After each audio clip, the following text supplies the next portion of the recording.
예, 뭐 이제 하도 우리 주변에서 뭐 기상 변화로 인한 기후 변화로 인한 여러 가지 일들과 또 사람들의 이 도덕적 불감증에 의해서 벌어지는 상상을 초월하는 죄악들과 모든 것들을 하도 자주 듣다 보니까 저희도 이제 많이 둔감해진 것 같아요. 웬만큼 뭐가 터져도 또 터졌나 보다 이렇게 되는 것 같아요. 그렇죠? 참 우리가 좀 정신을 차리고 깨어 기도하라고 하는 주님의 음성을 들어야 할 때인 것 같습니다. 예, 그래서 제가 이렇게 기록했습니다. 겉보기엔 아름답기만 한 자연. 그렇죠? 뭐 방송에서도 좀 멋진 이 히말라야 산 또 무슨 저 안데스 산 뭐 이런 것들 정말 아주 보여주면 일단 아름답긴 한데 또 요즘엔 뭐 AI를 비롯해서 엄청나게 과학 문명이 발전하죠.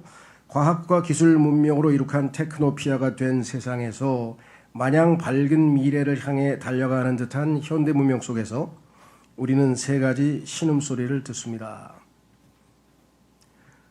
저주하에 놓인 이 땅의 모든 창조물들의 시름소리와 죄의 지배하에 속박받는 인간들의 시름소리와 우리를 위한 성령님의 신음소리입니다.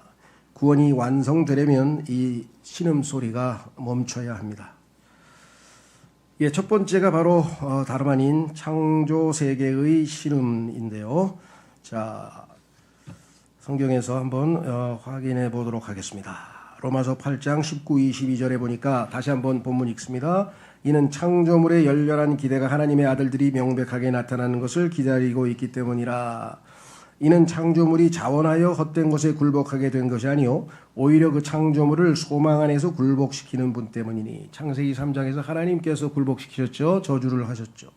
창조물 그 자체도 썩어짐의 속박에서 구원함을 받아 하나님의 자녀들의 영광스러운 자유에 이를 것이기 때문이라. 그러나 우리가 예수 그리스도를 통해서 주님 오실 때 몸의 구속을 완성해서 완전한 자유에 이르게 될 때 이 모든 창조물들도 다 우리와 함께 자유를 누리게 될 것이다. 우리 때문에 저주를 받았기 때문에 우리가 해방되면, 우리가 구속이 완성이 되면 이들도 구속이 완성될 것을 성경에서 약속을 해놓으셨죠. 그러나 지금 현재 어떤가? 22절, 이는 창조세계 전체가, 그렇죠, whole creation이라 돼. 뭐 우리말로 하면 쉽게 온 세상이, 온 지구에 있는 모든 것들이 지금까지 고통으로 함께 신음하며 산고를 치르고 있음을 우리가 알기 때문이라. 산고라고 하는 단어에서 우리가 소망을 읽는 겁니다. 그렇죠? 산고는 반드시 아기의 탄생을 전제로 하고 있죠. 산고를 통해서, 그렇죠? 해산하는 그 고통을 통해서 생명이 탄생하기 때문에 소망이 있는 것이죠. 이것이 단순한 고통으로 끝나는 것은 아니라고 하는 것을, 그래서 뒤에 소망에 대한 이야기가 나옵니다. 자, 그래서 이 로마서의 온 세상의 창조 세계의 고통과 괴로움에 대해서 아주 뭐라 그럴까요? 나름 멋지게 주석을 달아놓으신 분이 있는데, 이 우치무라 간조라고 하는 일본의 가장 유명한 그리스도인입니다. 일본 크리스찬 중에서는 제일 유명하신 분이고 가장 복음적이신 분이신데요. 명성이 자자해서 저도 뭐 이분의 간증도 읽고 뭐 예전에 그랬는데, 저희 교회에 지금 소천하신 우리 이무상 형제님께서 자신이 우찌무라 간조의 로마서를 읽고 구원에 확신을 얻었다고 저한테 간증을 하시더라고요. 그래서 이분의 로마서를 한번 좀 사봐야 되겠다. 그래서 제가 오래전에 이제 사서 읽었는데, 하여간 그 교리적인 내용도 내용이지만 그 표현이 상당히 아주 어떨 때는 수려하고 또 참 뭐랄까 마음에 와닿는 문체로 썼더라고요. 예, 그래서 그 로마서 8장도 저에게는 기억이 나요. 로마서 8장의 중요성에 대해서 굉장히 강조하면서 굉장히 많은 부분을 할애해서 이렇게 썼는데, 그 부분에서 제가 하나 지금 인용해 드리려고 합니다. 화면에다가 지금 올려놨는데요. 자, 이렇게 썼습니다. 사람은 자연의 아름다움을 노래한다. 그러나 그 아름다움은 겨우 그 표면에 그친다. 한 걸음 더 나아가 그 이면에 들어가면 자연은 미가 아니라 추다. 조화가 아니라 혼란이다. 평화가 아니라 전쟁이다. 여름에 산과 들에 온갖 꽃이 다투어 피는 모양은 아름답지만 풀숲 속에 얼마나 엄청난 살벌과 부패가 연출되고 있는지를 안다면 시인의 마음은 공포에 떨고 찬양의 노래는 그칠 것이다. 뱀은 개구리를 잡아삼키려 하고 개구리는 벌레를 잡아먹으려 하고 벌레는 서로를 죽이려 한다. 그 뱀을 노리는 독수리가 있다. 그 독수리를 노리는 다른 새가 있다. 꾀꼬리 소리는 아름답지만 뱀이 그 둥지에 몰래 들어가 그 알을 삼키려 하고 매는 그 새끼와 어미새를 엿보아 단단한 보금자리를 파괴하려 한다. 때까치의 잔인함이나 올빼미의 음흉함이나 두견새의 교활함같이 새들의 습성을 연구해보면 봄의 동산, 여름의 숲이 결코 에덴 동산이 아님을 알 수 있다. 물속에서도 마찬가지다. 못에 몇 마리의 칠성장어가 있으면 다른 물고기들의 배에 구멍을 뚫고 피를 빨아먹어 결국 그 씨를 말려버리고 만다. 정어리, 꽁치 등은 고래나 돌고래의 먹이가 되어 없어지며 고래나 돌고래는 또 자신들을 공격하는 범고래가 있어 이것을 몹시 무서워한다. 고양이가 쥐를 농락하는 모양, 족제비가 닭을 습격하는 모습을 보면 너무나 무정하고 잔인하다. 꽃피는 벚나무는 아름답지만 그 여린 잎사귀를 갉아먹는 벌레는 보기만 해도 흉측하다. 솔잎을 갉아먹는 송충이, 벼를 말리는 세균 등 이루 셀 수가 없다. 참으로 땅에 귀를 대고 들으면 자연의 신음소리가 들린다. 곧 나는 아프다, 나는 괴롭다, 사람의 아들들아 어서 구원받아 그대와 함께 나도 구원해다오. 나는 썩어짐의 종살이를 견딜 수가 없구나. 그대와 함께 하나님의 자연들이 누리는 영광의 자유에 들어가기를 바란다. 고 외친다. 자연은 사람과 함께 저주받고 사람과 함께 속박되어 사람과 함께 해방을 부르짖고 있다. 아주 명쾌하게 멋지게 주석을 했죠. 예. 자연을 대할 때 우리 그리스도인들은 두 가지 어쩌면 상반된 태도를 갖습니다. 지금 이 우찌마라 간조라고 하는 그리스도인이 얘기한 것처럼 겉모습에는 너무 아름다워요. 그렇죠? 빙하의 그 모습 또 그 이 산속에 숨어 있는 그 이 우리의 그 들에 피는 그런 꽃들 뭐 정말 야 이렇게 아름다운 것이 이 지구라고 우리가 생각이 되죠. 근데 성경에 보면 이게 저주받은 상태인데 저주받는 상태인데도 이 정도면 완전히 regeneration 재생의 때라고 우리가 번역이 되어 있는데요. 마태복음 19장에 완전히 재생되어도 창세기 3장 타락 이전의 창세기 2장의 그 모습을 우리가 구경이라도 한다면 어떻게 되겠습니까? 아마 입이 쩍 벌어지겠죠. 야. 그리고 타락의 그 심각에 대해서 우리가 알게 되겠죠. 그렇죠? 예. 그 겉보기에는 굉장히 그런데도 아름다워요. 그러나 그 내면에서 벌어지고 있는 이 살벌한 저주의 모습을 우리가 동시에 봐야 합니다. 하나님의 창조의 아름다움을 우리가 보고 또 그보다 훨씬 더 좋았던 에덴 동산을 연상하면서 하나님의 솜씨에 대해서 우리가 찬양을 하죠. 욥기 38장에서 그 하나님의 아들들이 외쳤던 것처럼 하나님의 그 솜씨를 우리가 찬양하지만 그러나 이 타락의 엄중함의 앞에서 우리가 또한 신음소리를 듣고 우리도 함께 신음하며 하나님께 기도할 수밖에 없다 이렇게 생각이 됩니다. 자, 그래서 이 창조세계의 신음소리의 첫 번째 창세기 3장 11절, 전도서 3장 11절에 보면 이렇게 하나님께서 기록했습니다. 그분께서는 모든 것을 저마다 그분의 때 아름답게 만드셨느니라. 또한 그분께서는 그들의 마음속에 세상을 두시어 아무도 하나님께서 조성하시는 일을 처음부터 끝까지 발견할 수 없게 하셨느니라. 여기서 초점은 아름답게 만드셨죠. 처음에는 창세기 3장의 타락 이전에 그러니까 지금의 우리가 보는 아름다움 정도보다 훨씬 더 아름답겠죠. 예. 아마 그건 참고로 또한 그분께서는 그들의 마음속에 세상을 두시어 아마 모르겠어요. 여러분 중에는 저는 킹제임스 성경을 읽고 이 구절에서 굉장히 충격을 받았어요. 왜냐? 여기에 보면 다른 모든 성서에는요. 하나님께서 사람 속에 영혼을 사모하는 마음을 주셨다. 그렇게 써 있어요. 영혼을 사모하는 마음. 그래서 또 그거 가지고 제가 전도도 열심히 했거든요. 사람들한테. 사람이 영혼을 사모해야지 눈에 보이는 것에 연연해서 되겠냐. 막 이래가지고 열심히 나름대로 했는데 나중에 또 킹제임스 성경에 보니까 이게 영혼을 사모하는 마음이 아니야. 그리고 로크만 형제의 주석에 보니까 뭐라고 했냐면 사람 속에는 영혼을 사모하는 마음이 요만큼도 없다는 거죠. 그러면 저기 누가 저 중국의 그 왕이 누구죠? 하여간 이 불로초 진시황이 그 불로초를 찾아다니고 막 저 영생수를 막 생명수를 얻으러 돌아다니고 막 이건 뭡니까? 그거는 영혼을 사모하는 게 아니야. 목숨을 조금 연장하고 더 오래 살고 싶다 정도지. 영혼은 성경에 보니까 단어 eternity라는 단어는 딱 한 번밖에 안 나옵니다. 이사야서 57장 12절인가요? 주님께서는 영혼 안에 거하시는 분이시다. 영혼을 사모했다면 당연히 주님을 사모하게 되고 하나님 품으로 도와야 되는데 우리가 생각하는 그것은 그저 영생 조금 더 오래 살아보려고 하는 욕망을 표현할 것뿐이니 실제로 사람 속에 영혼을 사모하는 마음을 하나님이 넣어주셨으면 전부 다 예수님께 나옵니다. 왜? 영원한 생명을 주시는 분께 왜 안 나와요? 안 나오는 이유는 하나님께서 세상을 거기다 심어놔서 죄를 지어가지고 여기 나와 있죠. 그래서 세상 생각만 하기 때문에 하나님께서 조성하신 일의 시작과 끝을 발견할 수가 없어요. 그때 제가 엄청나게 충격을 받았어요. 나는 영혼을 사모하는 마음을 가지고 전도도 엄청 열심히 했는데 그때 이제 하나님의 말씀에 한 단어 한 단어의 소중함을 그때 깨달았던 것 같아요. 그러니까 떠올라서 제가 잠깐 말씀드린 거 오늘 관심은 그건 아니고 아름답게 만드셨다. 그런데 창세기 3장 17절에 죄로 말미암아 하나님이 저주를 내셨죠. 이렇게 저주하셨습니다. 그런 다음에 그분께서 아담에게 같이 말씀하셨느니라 내가 너의 아내의 음성에 경청하였기에 내가 너에게 명령하여 말한 것 곧 너는 그것에서 나는 것을 먹지 말라 한 그 나무에서 나는 것을 먹었으므로 너로 인하여 토양은 저주를 받느니라. 너의 생애의 모든 날 동안 너는 슬픔 가운데 토양에서 난 것을 먹으리라. 그래서 결국은 이 땅에 존재하는 모든 그 식물들에는요 그 저주의 흔적이 남아 있습니다. 그 저주의 흔적이 뭐냐? 그것이 소위 말하면 독성 물질입니다. 독성 물질. 그래도 감자에도 독성 물질이 있죠. 잘못하면 감자순 또 이 버섯도 독성이 들어있는 버섯도 많고요. 또 하여간 독성이 어디 뭐에나 다 들어있어요. 저는 지금 하여간 어떤 그 분이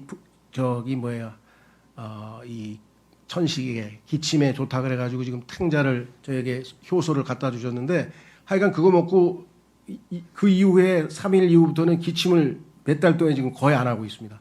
그만큼 효과가 좋아요. 근데 이게 독성이 또 엄청 심해가지고 최소 3년이 지난 건을 먹어야 된대요. 그 전에 먹으면 이 독성이 굉장히 심하대요. 그 주의사항에 써 있고 인터넷에서도 3년 이상 거만 팔고 이렇게 써 있더라고요.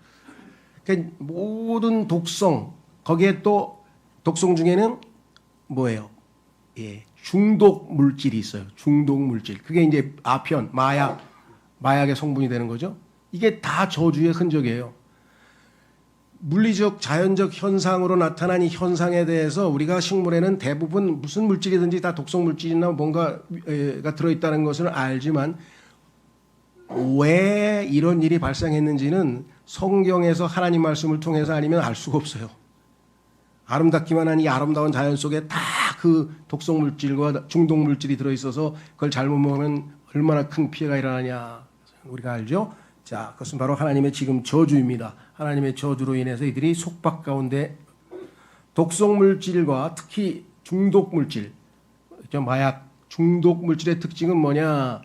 그 중독된 사람을 지배합니다. 중독된 사람은 그 물질의 노예가 되는 거예요. 그래서 그 물질이 공급이 되지 않으면 소위 말하는 금단 현상이 일어나죠. 뭐 손을 떤다든가 뭐 하여간 여러 가지 증상이 일어나요. 그러니까 노예가 된 거예요. 의존하게 되는 거죠. 그렇죠? 예. 우리가 죄의 노예가 된 것처럼 우리가 마귀의 노예가 된 것처럼 똑같은 현상입니다. 그래서 물질 세계와 영적인 세계는 비교해 보면 하나님께서 얼마든지 영적인 진리들을 우리가 깨우칠 수가 있습니다. 자, 그래서 창세기 6장 5절 7절에 보면은 사람과 자연 창조물에 대해서 하나님께서 함께 멸하시겠다는 얘기를 합니다. 5절. 그런데 하나님께서는 땅에서 사람의 사악함이 심한 것과 그의 마음의 생각들의 모든 상상마다 계속해서 악하기만 한 것을 보셨더라. 이게 노아의 홍수 직전인데요. 예수님께서는 마지막 때의 이 세상의 모습을 노아의 날들과 같다고 말씀하신 것을 기억한다면 지금 이 세상이 지금 이거죠. 사악함이 심한 것과 마음의 생각들의 모든 상상마다 계속해서 악하기만 한 것을 보셨더라. 그리고 그분께서 지상에 사람을 지으셨던 이 일이 주를 돌이키게 하였으니 그 일이 그분의 마음에서 그분을 비통하게 하였더라.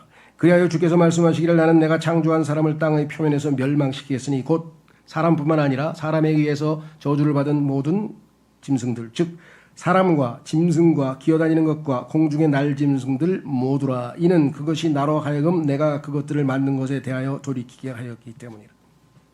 결국은 이 모든 것이 저주하에 놓였다는 사실을 성경에서 선포했습니다. 그럼에도 불구하고 하나님께서는 희망을 주셨죠. 노아에게 무지개를 보여주신 것처럼 창세기 9장 10절에 너희와 함께 있는 각각의 모든 살아있는 창조물과 더불어 나와 나의 언약을 확립하노니. 하나님께서는 인간하고만 언약을 체결한 게 아니라 인간과 함께하는 모든 창조물들과 함께 언약을 체결했다고 분명히 말씀하셨어요. 곧 방주에서 나가는 모든 것으로부터 땅에 있는 각각의 모든 짐승에까지 날짐승과 가축들과 너희와 함께하며 땅에 있는 각각의 모든 짐승이라.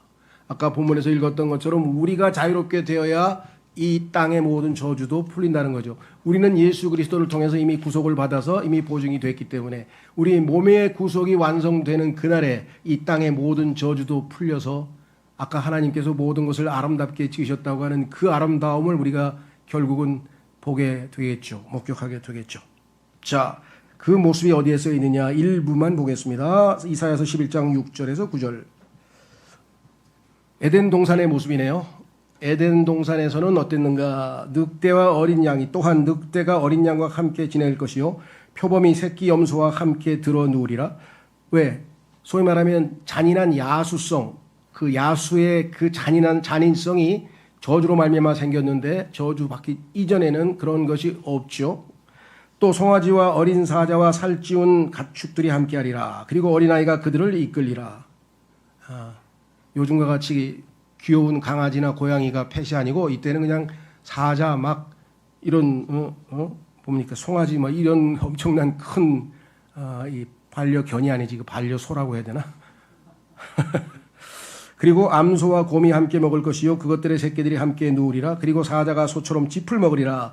또한 젖 먹는 아이가 독뱀의 구멍 위에서 놀 것이요 젖을 땐 아이가 코카트리스의 굴에 그의 손을 넣으리라. 그것들이 나의 거룩한 산 모든 곳에서 다치지 않을 것이요 멸망하지도 아니하리라. 이것이 바로 저주가 풀린 모습인데 예수 그리스도께서 우리를 대신하여 십자가에서 저주가 되셨고 그 저주로 말미암아 우리의 저주만 풀린 것이 아니라 모든 우주 만물의 저주도 풀리게 될 것을 약속하셨죠. 이는 물들이 바다를 덮듯이 땅이 주의 지식으로 충만할 것이기 때문이라. 왜 이 모든 일이 생겼어요? 하나님이 어떠하신 분임을 모르고 하나님께 반역을 저질러서 문제가 생겼죠. 하나님이 어떠하신 분임을 제대로 안다면 모든 우주는 아름다운 질서 가운데 거하게 되고 그래서 그 질서 있는 우주를 우리가 코스모스라. 지금은 카오스죠. 카오스. 완전히 무질서로 지배되고 있는 카오스의 세계. 자, 그래서 우리는 이제 사도행전 3장 21절에 모든 것들을 회복하는 때들까지 모든 것들을 지금 얘기한 모든 이 부정적인 것들을 다 회복하는 때가 있어요. 그래서 그리스도인이 최종적으로 긍정적인 마인드를 가지고 사는 거예요. 우리에게 마지막 엔딩이 우리는 유일하게 해피엔딩이에요. 이 땅에 존재하는 모든 사람들 중에서 예수 그리스도를 믿고 아담으로부터 나와서 예수 그리스도 안으로 침례받아 들어간 모든 자들에게만이 유일하게 해피엔딩이 보장되어 있는데 그때 모든 것들을 회복한다. 지금 다 뭔가 잘못됐어요. 회복을 기다리고 있어요. 곧 세상이 시작된 이래로 하나님께서 그분의 모든 거룩한 예언자들의 입을 통하여 말씀하신 것들이라. 이미 다 예언해 놓으셨기 때문에 하나님께서는 이 모든 것을 다 회복시키실 것이다. 그래서 이것을 성경에서 뭐라고 했냐? 재생의 때라. 재생의 때. 확인해 보겠습니다. 마태복음 19장 28절. 그러자 예수님께서 그들에게 같이 말씀하셨느니라. 진실로 내가 너희에게 말하노니 나를 따른 너희는 12제자 인자가 자기 영광의 보좌에 앉을 때인 재생의 때, 예수님이 재림하셨을 때 재생, 리제너레이션, 다시 태어난다 이거예요. 다시 생성된다 이 말이죠. 다시 말하면 다시 생성되는 것이 리제너레이션인데요. 이 단어는 성경에 딱 두 번 쓰였습니다. 한 번은 디도서 3장 5절이죠. 디도서 3장 5절에 우리의 재생, 다시 말해서 우리의 거듭남. 그래서 거기서는 거듭남이라고 번역했어요.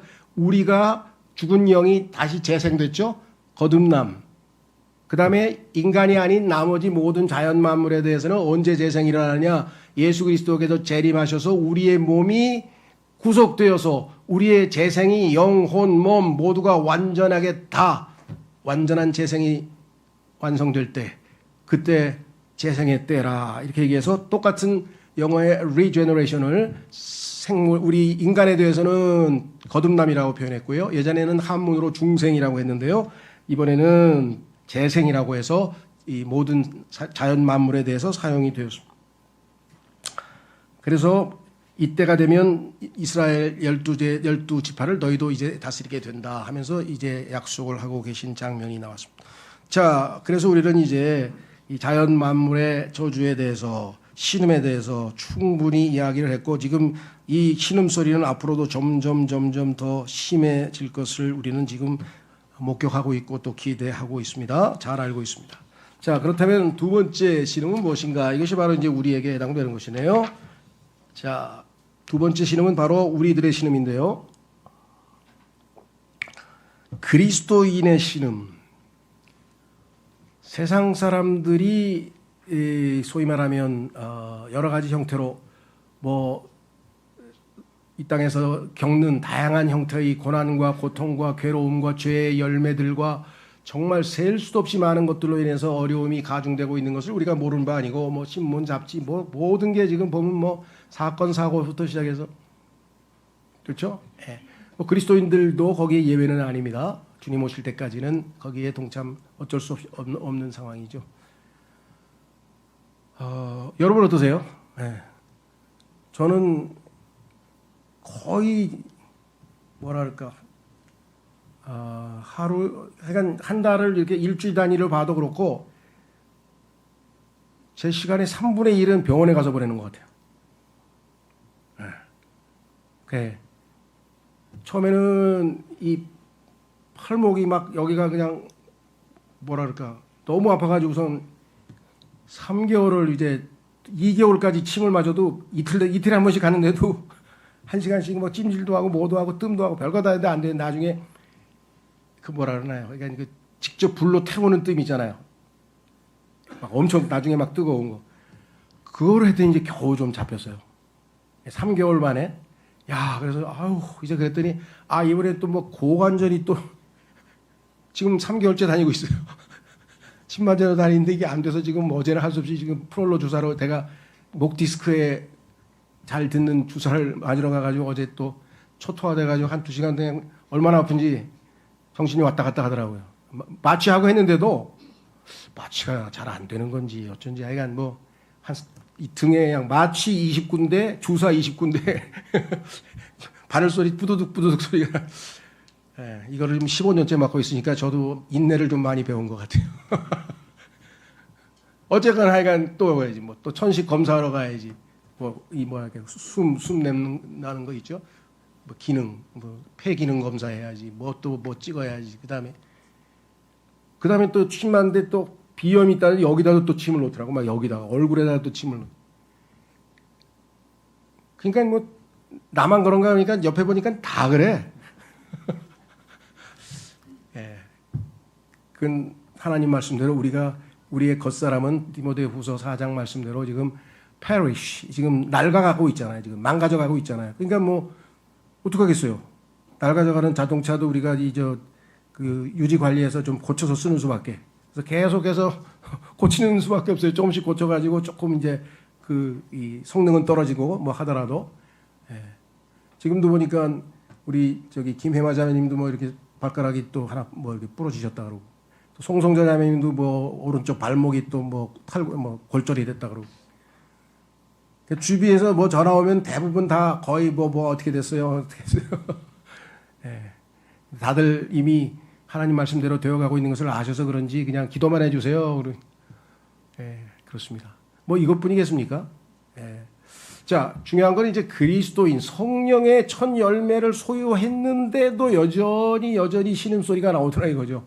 왜? 우리라고 뭐 죄를 항상 이기나요? 승리의 생활만 하는 건 아니잖아요. 그렇죠? 자, 그 유명한 사도 바울의 고백 잘 아시죠? 뭐라 그랬습니까? 오라 나는 뭐라 그랬나? 비참한 사람이라 그랬나?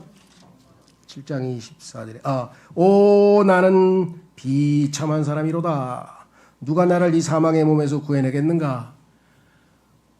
그렇게 생명의 새로움, 생명이 다스림, 생명 얘기를 그냥 로마서 6장, 7장, 8장에서 그렇게 반복을 했던 바울이 여기서 갑자기 사망이 나를 지배하고 있는데 이 사망에 중요합니다.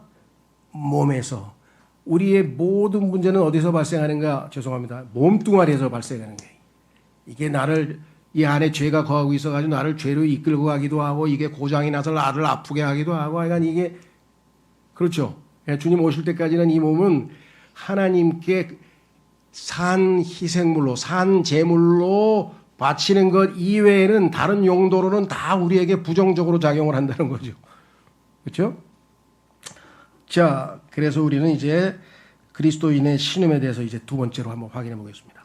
23절, 8장, 로마서 8장 23절부터 25절까지. 그리고 그들뿐만 아니라 창조물들, 자연 창조 세계뿐만 아니라 성령의 첫 열매들을 소유한 우리 자신도 그러하니 예수님이 있고 나서 이미 우리는 성령님을 다 소유하고 있는데 바로 우리 스스로도 우리 자신 안에서 신음하며 입양을 기다리고 있으니 곧 우리 몸의 구속이라. 우리 몸이 구속을 못 받았기 때문에 우리 몸이 죄가 거하고 있기 때문에 그 죄가 우리 몸을 사용해서 우리를 자꾸만 속이고 우리를 괴롭히고 우리를 빗나가게 만들고 사도 바울도 오죽하면 이 몸을 뭐라 그랬냐면요. 성경에서 우리의 몸에 대해서 하나님께서 붙인 이름이 있어요. 첫째는 죄의 몸이야. 죄의 몸. 죄는 너무너무 잘죠. 우리 몸이. 그냥 얼마나 죄를 잘 짓는지 몸 자체의 이름이 죄의 몸이야. 죄의 몸. 문제는 어디에 있냐. 하나님을 기쁘시게 하고 하나님의 뜻에 순종하는 데는 또 우리가 힘이 하나도 없어. 에너지가 하나도 없어. 기가 다 떨어졌어. 그래서 이거를 사도 바울은 뭐라 그랬어요? 사망의 몸이라 그랬어. 하나님을 향해서는 죽어 있어 몸이. 죄를 향해서는 막 팔팔하게 살아 있어. 이런 이중성을 가지고 있기 때문에 이 몸을 잘 이해하지 아니하면 제가 그리스도의 몸이라고 하는 제목으로 보니까 한 번밖에 설교를 안 했는데 나중에 한 번 더 해야 될 것 같아요. 그리스도의 몸, 바디. 이것에 대해서 우리가 그리스도인 뭐 육체, 우리는 영적인 사람인데 영에 대해서 근데 몸에 대해서 너무 영적으로 가다 보면 몸을 소홀히 하게 되면 몸에서 문제가 생겨서 영적인 생활까지 다 망가질 수도 있어요. 잘못하면은. 자, 그래서 우리는 이 몸의 구속이 이루어질 때까지는 인내가 필요하고 어쩔 수 없다. 자, 24절. 이는 우리가 소망에 의하여 구원을 받았기 때문이라 몸이 구속이죠. 그러나 보이는 소망은 소망이 아니니라. 지금은 근데 안 보여. 그러므로 우리 사람이 보는 것을 어찌하여 그가 여전히 소망하고 있냐. 보이면 소망할 필요 없죠. 이미 이루어진 거니까. 그러나 만일 우리가 자신이 보지 못하는 것을 소망한다면 우리의 몸의 구속은 아직 못 보고 있어요. 우리는 그것을 인내를 가지고 기다리느니라. 그래서 성경에서 견디는 자는 참는 자는 행복하다고 하나니 참는 자가 행복하고 하는 거예요. 지금 이 시대에는. 그렇죠? 주님 오실 때까지 누가 잘 인내하느냐. 그 인내를 성경에서는 소망의 인내라 그랬죠. 그냥 인내면 어떻게 끝까지 참겠어요, 우리가. 그러나 소망의 인내이기 때문에 우리가 참아낼 수 있다. 자, 그래서 로마서 7장 17, 18절에 이렇게 썼습니다. 그렇다면 이제 그것을 행하는 이는 내가 아니라 다만 내 안에 거하고 있는 죄니라. 악을 행하고 있는 자가 있는데 나는 악을 행하지 않으려고 하나님 말씀을 붙들고 있으려고 막 발버둥을 치는데 결과적으로 악을 행했어. 그러면 내가 한 게 아니지. 내 몸에 있는 죄가 한 거지. 어떻게 보면 야 이거 바울이 그 궤변을 늘어놓는 거 아니야? 지가를 악을 해놓고서는 뭐 내가 한 게 아니고 내 안에 있는 죄가 했다고? 이거는요 교리적으로 분명하게 설명하기 위해서 그렇지 책임 전가하기 위해서 나는 한 거 없어. 그냥 내 안에 있는 죄가 알아서 한 거야. 난 죄 진 거 없어. 이렇게 핑계대는 그리스도인들이 있어요. 실제로. 그런 사람하고는 차원이 달라요. 여기는 그런 뜻이 아니고 책임 회피가 아니라 정확하게 얘기하자면 내가 한 건 아니야. 왜? 내 혼은 육신의 죄들의 몸을 벗었다고 성경에 써 있어요. 무슨 할례? 그리스도의 할례로 손으로 하지 않은 할례로 이제 쫙 해서 몸하고는 헤어졌는데도 불구하고 내 몸 안에 있는 죄가 나를 지배해서 나를 다시 한번 죄 아래로 이끌고 오는 거기 때문에 그런 교리적 설명을 하기 위해서 하는 것이지 나 책임 없어. 내가 언제 했어. 죄가 내 안에 있는 죄가 했지. 이렇게 뻔뻔스러운 사람은 아닙니다. 예. 그런데 있어요. 그걸 잘못 해석해가지고 나 죄 안 졌어요. 내 안에 있는 죄가 한 거예요. 이런 사람이 있어. 그래서 정말 똑같은 하나님 말씀을 읽었는데 어떻게 그렇게 뻔뻔스럽게 해석을 하는지 모르겠다고. 자, 그래서 뭐라고 그랬습니까? 18절, 이는 내 안에, 즉 내 육신 안에 선한 것이 전혀 거하고 있지 않음을 내가 알기 때문이라. 나에게 하려는 의지가 있으나 그 선한 것을 수행하는 방법을 내가 발견하지 못하노라. 그래서 뭐예요? 주어가 빠져버렸죠, 나중에. 로마서 7장 25절에서 내가 어떻게 하면 죄를 짓지 않을까? 내가 어떻게 하면 악을 멀리할까? 내가 어떻게 하면 하나님을 기쁘시게 할까? 내가 어떻게 하면 어떻게가 100번, 200번, 300번 어떤 수단을 사용해도 뭐예요? 불가능해요. 그래서 사도 바울은 그래서 갈라디아서 2장 20절에서 뭐예요? Not I but Christ. 내가 아니요 그리스도라. 그래서 바울은 여기서 뭐라고 했습니까? 내가 어떻게가 아니라 누가 나를 내 사망의 몸에서 건져내랴. 나를 누군가가 도와서 건져내줘야 돼. 사망의 몸에서부터. 그게 뭐예요? 그리스도라고. 그래서 그리스도로 하여 승리하여 기쁜 고백을 27장 26절에서 하고 있죠. 이 비결을 깨달으면 신앙생활은 굉장히 순탄하고 잘 가는데 이 비결을 모르게 되면 정말 사도 바울처럼 이제 이건 시행착오를 통해서 반복된 실패를 통해서 획득할 수 있는 이 진리지 이 체험에 없이 그냥 머릿속으로 그래 내가 아니고 그리스도야 이렇게 얘기하면 안 되죠. 자, 그래서 8장 죄송합니다. 히브리서 4장 15절 누가 후잖아 후 누가 나를 사망의 몸에서 건져내랴? 나의 대제사장 되시는 예수 그리스도. 그래서 대제사장께 가는 거죠. 이제 도움을 요청하러. 히브리서 4장 15절 이는 우리에게 계신 한 대제사장은 우리의 연약함들을 공감하지 못하는 분이 아니시기 때문이라. 다 공감하고 있어요. 우리가 얼마나 나약한지 죄가 우리를 지배하려고 할 때 쉽게 무너지는 거 다 알고 계십니다. 그러니까 자꾸 용서해 주시고 새롭게 출발하게 해 주시죠. 오히려 모든 점들에서 우리가 그러한 것처럼 시험을 받으셨으나 우리하고 똑같이 육신의 정욕과 안목의 정욕과 이생의 자랑이라고 하는 세 가지 시험을 마귀에게 다 당하셨지만 다 승리하고 이기셨죠. 아담은 실패해서 우리가 그 후손이 되어서 우리는 다 실패하고 패배하고 있죠. 그럼에도 죄는 없는 분이시니라. 승리하셨다 이거죠. 죄를 이기셨다는 것이겠죠. 이제 우리에게는 남아있는 것은 뭐냐? 우리의 이 겉사람, 우리의 이 육체는 지금 현재 계속해서 낡아져가고 있다 그랬습니다. 고린도후서 4장 16절에 그 까닭에 우리가 낙담하지 아니하노라. 오히려 우리의 겉사람은 낡아지나 그럼에도 속사람은 날마다 새롭게 되는도다.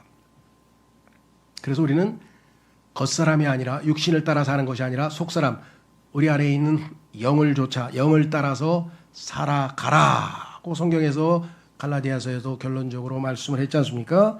자, 왜 그런가? 우리는 육이 너무 약해서 하나님의 일을 하나님을 기쁘시게 할 수 있는 그 에너지가 하나도 없어요. 너무 약해요. 여기 써 있죠. 마태복음 26장 41절 너희가 시험에 들지 않도록 깨어서 기도하라. 정령 영은 원하나 육신이 약하도다. 육신을 가지고는 하나님을 기쁘시게 할 수 없다고 로마서 8장에 몇 번에 걸쳐서 강조했죠. 그렇죠? 신앙생활이 너무너무 힘들고 너무너무 지치고 할 때는 한번 좀 생각을 좀 한번 해보셔야 돼요. 내가 지금 자기 자신을 부인하기 때문인가 아니면 육신을 가지고 열심을 내고 하나님을 섬길 수 있다고 생각하는 건가. 자, 그래서 우리의 영원한 숙제죠. 자, 그래서 우리도 역시 신음하면서 이 땅에서 소망 가운데 주님 오실 날을 기다리고 있는 것이 바로 우리 그리스도인의 신음입니다. 여기까지만 끝나면 얼마나 암담합니까? 아이고, 그러면 밤낮 이걸 반복하다가 그렇죠? 바울처럼 밤낮 이런 고백만 하다가 살다가 주님을 만나야 될 것인가? 그건 아니에요. 왜? 하나님께서는 우리가 너무 약한 연약함을 공감하시기 때문에 우리에게 뭐가 필요한지를 알아요? 예, 성령님의 도우심이 필요한 거죠. 그래서 우리의 연약함 때문에 성령께서 우리 안에서 함께 함께 신음해 주시는 게 함께 우리의 신음과 더불어 함께. 자, 로마서 8장 26, 27절에 말씀하시기를 마찬가지로 성령께서도 우리의 연약함을 도우시나니 우리가 마땅히 기도해야 할 바를 우리 자신이 모르고 있기 때문이라. 그러나 성령 그 자체께서 말로 표현될 수 없는 신음들로 우리를 위하여 중보하시느니라. 성령님의 신음소리가 들리시나요? 안 들리시나요? 이 귀로는 안 들리지 당연히. 근데 믿음으로는 들리지. 왜? 여기 써 있잖아. 그냥 믿잖아 이거.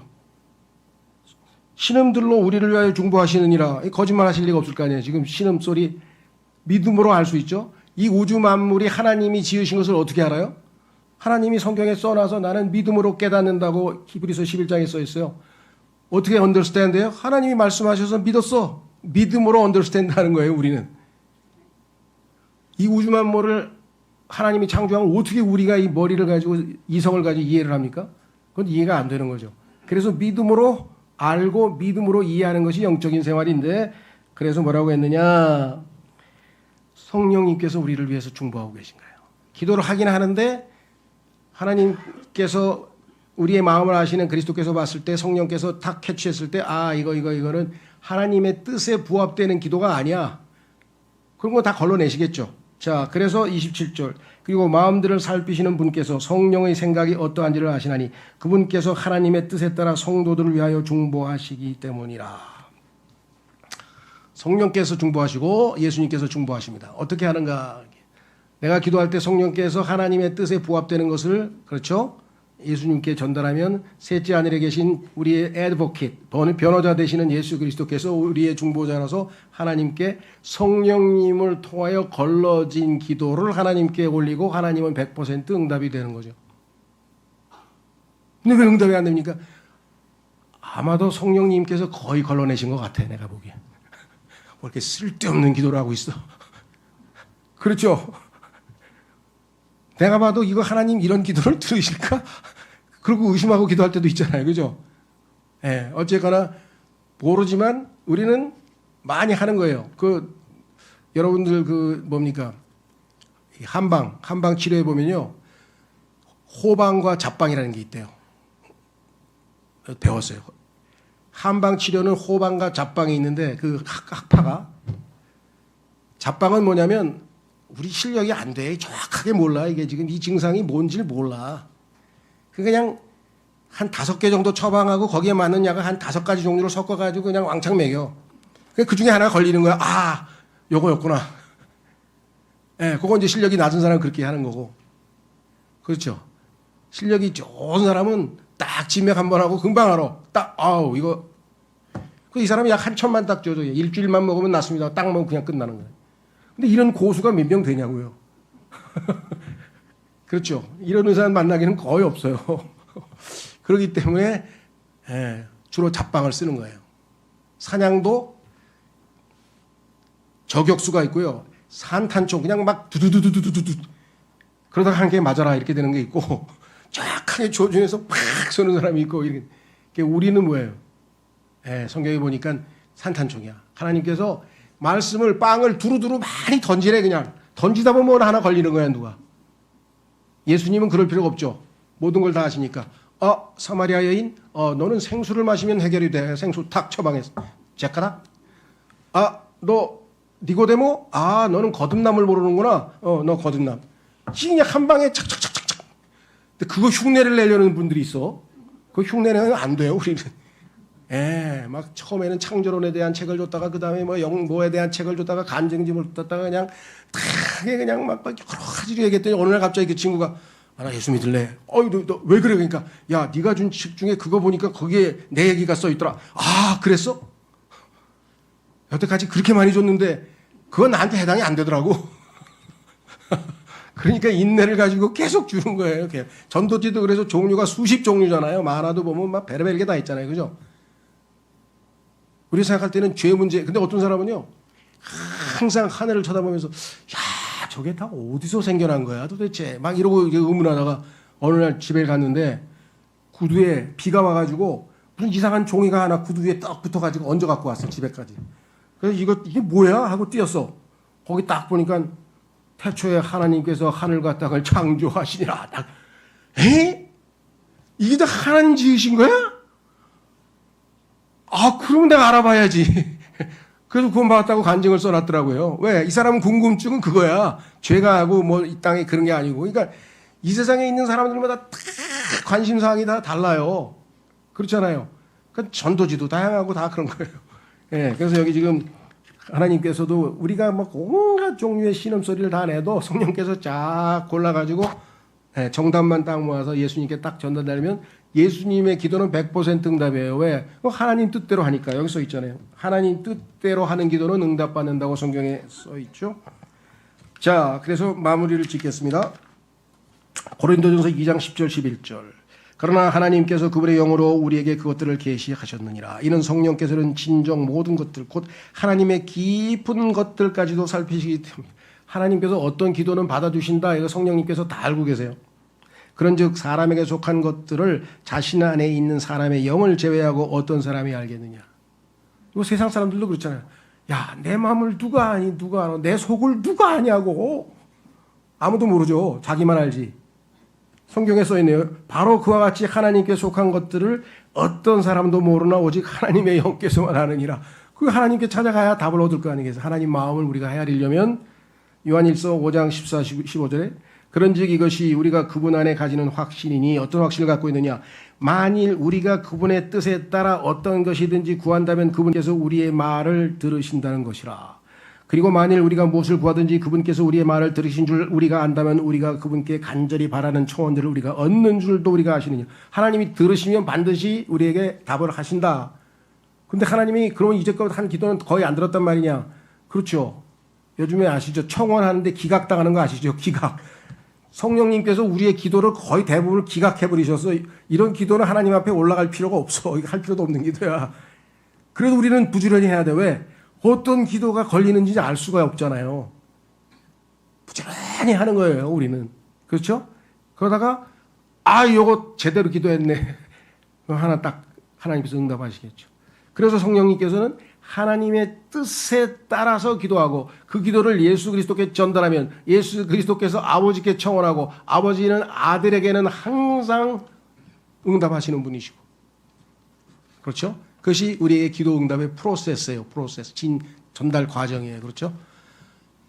자, 그래서 우리는 성령의 신음에 민감한 사람이 되면 우리의 신음소리는 점점 줄어들어갈 수 있어요. 제가 성경에 있는 사람들은 얼마나 많이 신음했는가 하고 성경을 다 찾으려니까 이게 너무 많아서 못 찾아가지고 시편만 뒤져봤더니 아이고 시편도 포기했어요. 시편에 가니까 신음소리가 500번이 더 나와. 시편의 신음소리는 간단해요. 주여 나를 구원하소서. 내 귀를 내 말에 귀를 기울여 주소서. 구출해 주소서. 5만 나오면 그냥 탄식이야 그게. 500번 넘게 나와요. 그러니까 우리의 신앙생활에서 주여 불쌍히 여기소서. 주여 살려주소서. 너무 아파요. 그게 진정한 신앙생활이에요. 하나님 앞에 가서 혼자 거룩하시고 위대하시고 막 대단하신 하나님이시여 주의 자녀가 여기 지금 앞에 무릎 꿇고 기도하고 있는 것을 들으시옵소서. 막 이렇게 하지 마시고 주여 살려주세요. 주여 허리가 아파요. 주여. 아니 그 형제는 왜 나한테 그렇게 말이 많은 거예요. 주여. 그렇죠. 시편에서 한번 동그라미 쳐보세요. 몇 번 나오나 진짜. 나올 때마다 이렇게 동그라미 쳐보세요. 정말 이 시대에는 우리가 주님 앞에 신음하고 성령의 신음소리를 듣고 자연의 신음소리를 듣고 그러나 이 모든 신음소리를 종식시키고 위대한 영광의 순간이 마지막 해피엔딩이 온다는 소망을 우리에게 주신 주님을 바라보고 믿음으로 살아가는 여러분과 제가 됐으면 좋겠습니다. 다 같이 오늘 주신 말씀을 통해서 하나님 제가 오늘 주신 말씀을 통해서 소망을 놓지 않고 믿음 가운데 성령의 신음소리에 반응하면서 살아갈 수 있도록 도와주십시오. 다 같이 기도하겠습니다.